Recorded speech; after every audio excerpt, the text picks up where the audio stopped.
سب سے پہلے تو میں یہ بات آپ کے سامنے کہنا چاہتا ہوں کہ اس وقت فرنٹیئر کے اندر کوئی بھی ہندو سپاہی نہیں پکڑا گیا،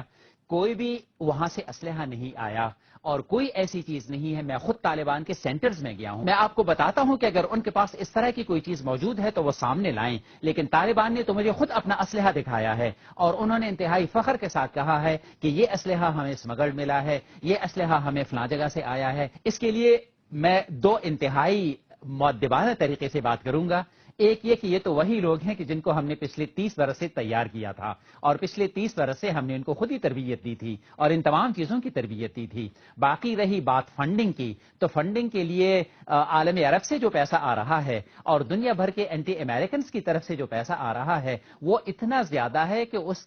کی وجہ سے تو وہ کئی دہائیوں تک لڑ سکتے ہیں۔ پیسہ آج کل کے کسی بھی تنظیم کے لیے، کسی بھی ملیٹنٹ تنظیم کے لیے کوئی مسئلہ نہیں ہے۔ پیسہ تو تامل گوریلاز کے لیے بھی سرے سے کوئی مسئلہ نہیں تھا کہ وہ مسئلہ بن جائے ایک ایسی تنظیم کے لیے جو تنظیم اسلام کے نام پر لڑ رہی ہو، اور جس کے پیچھے ایک بہت بڑا اس طرح کا فلسفہ بھی موجود ہو، اور اینٹی امریکنزم کے نام سے اس کو ایک پوری پولیٹیکل فیلڈ بھی ملی ہوئی ہو۔ Thank you